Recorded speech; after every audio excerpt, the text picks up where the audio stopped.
So I saw a post asking who's the biggest hater here, and I saw way too many people saying characters that aren't Reverse Flash. Not only in comic book history, Earbarthon is the greatest hater in fictional history. And allow me to give you every single reason why. He actually had a prestigious little brother that actually stopped him when he broke into the Flash Museum, until the paradoxical version of himself, Reverse Flash, comes into the picture and erases his brother from the timeline, causing his sibling to have never existed, so he is an only child since birth. Reverse Flash saw that Barry had this best friend that he spent so much time with. He takes his best friend and permanently erases him from the timeline so he never existed as well. So Barry Allen grew up alone. But that's not all he did to his childhood. Push him down the stairs, always causing him to trip, never letting him get a catch, having him be the clumsy loser that no one liked as a child, for no other purpose other than to mess him up psychologically. And we all know Reverse Flash unalives Barry Allen's mom, and we see this happen continuously. But not only did he do that, he also framed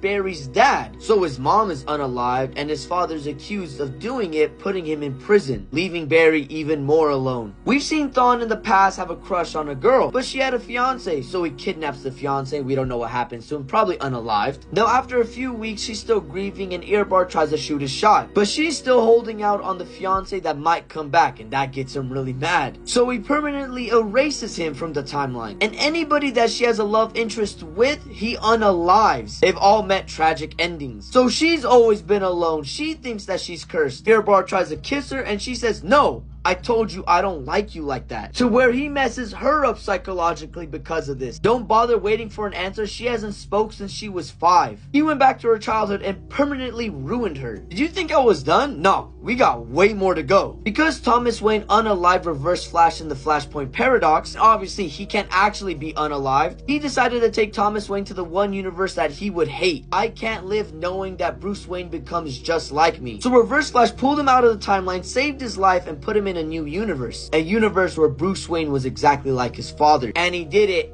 just to F with him. But that's not all he did. Barry Allen going back in time and causing the whole Flashpoint Paradox, he was able to communicate with Thomas Wayne. So Thomas wrote a note for the future where Bruce would be alive and he isn't. So Bruce Wayne has a note from his dear father he will never talk to ever again. And Reverse Flash just tears it up for no reason whatsoever. We all know how Reverse Flash is Barry Allen's nemesis and Zoom is Wally West. Well, Reverse Flash, Earbarthon, caused Hunter Zolomon to become Zoom. He gave the clown that permanently disables him the weapon that does it. And he's been planning things like this from the very beginning. He created Zoom, one of the most powerful characters we've ever seen fight against Justice League members. And then he also creates Godspeed to rival Barry Allen. He created Zoom and Godspeed. And then later on, when Godspeed became good and was helping Barry Allen, he then unalives him when he wasn't expecting